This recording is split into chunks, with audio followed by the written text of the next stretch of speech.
अब नीतीश कुमार बस सीएम हैं। बिहार तो कोई और चला रहा है और वो कोई और नहीं बल्कि अमित शाह हैं, जिनके ऊपर जो है वो प्रशांत किशोर ने ये बात कही है कि भाई साहब नीतीश कुमार के बस की बात अब बिहार चलाना नहीं रह गया, बल्कि दिल्ली से लोग बिहार चलाते हैं। नीतीश कुमार बस कठपुतली बन के रह गए हैं। पूरी जानकारी क्या है सब कुछ आपको विस्तार पूर्वक बताएंगे, लेकिन उससे पहले मेरा परिचय जान लीजिए। मेरा नाम है रजत और आप जनता जंक्शन देख रहे हैं। इसमें कोई दो राय नहीं है कि 20 साल से मुख्यमंत्री नीतीश कुमार हैं, लेकिन अब उनके ऊपर आरोप लगने लगा है, या फिर यूं कह दे कि अब नीतीश कुमार के ऊपर से लोगों का इकबाल खत्म होने लगा है कि नीतीश कुमार जो है वो अब बिहार नहीं चला रहे, बल्कि बिहार को चलाने वाले कुछ अधिकारी हैं और तो और दिल्ली से कुछ लोग लीड कर रहे हैं। और उसमें सबसे बड़ा जो नाम है वो अमित शाह का है। किशनगंज में प्रशांत किशोर गए थे, ईद की पार्टी करी उन्होंने, और इसी दौरान उन्होंने ये बड़ा बयान दे दिया कि भाई साहब अब नीतीश कुमार के बस का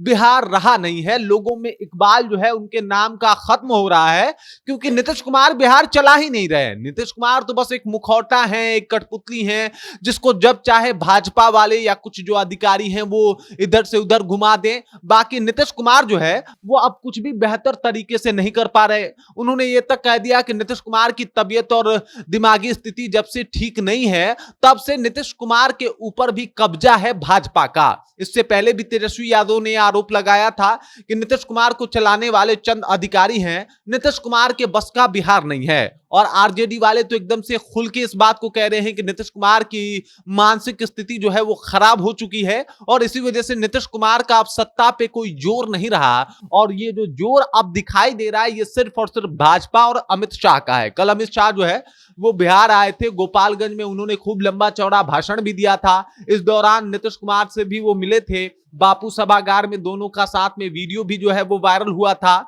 लेकिन अब स्थिति ये है कि उनके ऊपर अब कई सारे टीका टिप्पणी शुरू हो गए हैं। और आप ये देख लीजिए, अभी जो सबसे बड़ा मुद्दा बनता जा रहा है, चाहे वो विपक्ष की कोई भी पार्टियां हो, बस वो यही कह रही है कि नीतीश कुमार की अब मानसिक स्थिति खराब है, जिसका फायदा भाजपा वालों को सीधे तौर पे पहुंच रहा है। भाजपा जो चाह रही है वो करवा रही है, जिस तरीके से चाह रहा है उस तरीके से काम हो रहा है। और ये सब कुछ जो ये सारा जो दिमाग लग रहा है वो अमित शाह का है। अमित शाह ही ये डिजाइन करते हैं कि भाई साहब बिहार में क्या होगा, और उसी के तर्ज पे सब कुछ बिहार में होता है। उस वक्त आपको याद होगा जब यह ऐलान हुआ था कि भाई साहब निशांत कुमार की राजनीति एंट्री होने वाली है, तब तेजस्वी यादव का भी बयान आया था कि निशांत कुमार की एंट्री बहुत ज्यादा जरूरी है, नहीं तो भाजपा वाले जेडीयू को खा जाएंगे। अब प्रशांत किशोर भी कह रहे हैं कि भाई साहब नीतीश कुमार तो सरकार चला ही नहीं रहे, सरकार तो अमित शाह चला रहे हैं, क्योंकि अमित शाह के हाथ में ही अब सब पावर है। और अमित शाह इसलिए भी चाहते हैं कि नीतीश कुमार जो है वो सरकार में बने रहें,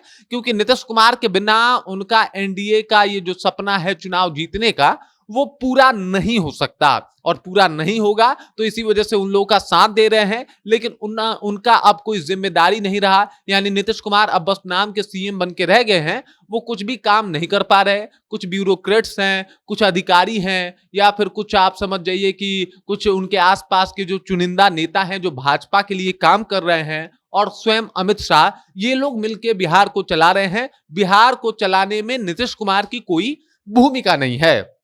इस बात से कहीं ना कहीं ये खबर तो फैलनी शुरू हो गई है कि नीतीश कुमार के ऊपर जो अब तक ये बात कहते लोग आए हैं, विपक्षी पार्टियां कहती आई है, जब नीतीश कुमार अलग थे तब खुद भाजपा वाले चिराग पासवान तक कहते आए हैं कि नीतीश कुमार की मानसिक स्थिति ठीक नहीं है, नीतीश कुमार जो है वो बेहतर तरीके से काम नहीं करते। चिराग पासवान ने तो यहां तक कह दिया था कि भाई साहब नीतीश कुमार को मानसिक परेशानी है और उनको इलाज करवाने की आवश्यकता है, और मानसिक परेशानी कोई बड़ी बात नहीं है, इसका इलाज करवाना चाहिए, इसमें कोई शर्मिंदगी वाली बात नहीं है। इस तरीके के तमाम बयान जो हैं वो एनडीए की तरफ से भी आए थे जब नीतीश कुमार आरजेडी के साथ थे। उसके बाद नीतीश कुमार पलटी मार के जब चले गए वापस से एनडीए के साथ और भाजपा के साथ मिलकर उन्होंने सरकार बनाई, तो अब एक बार फिर से ये जो आरजेडी वाले हैं या फिर जो भी महागठबंधन वाले हैं, महागठबंधन के साथ साथ जो प्रशांत किशोर हैं, वो सब लोग हमलावर हैं। प्रशांत किशोर तो एक दिन ये भी कह दिए थे कि भाई साहब उनके दिमागी हालत का रिपोर्ट सबमिट किया जाए। रोहिणी आचार्य लगातार ये बात कह रही हैं।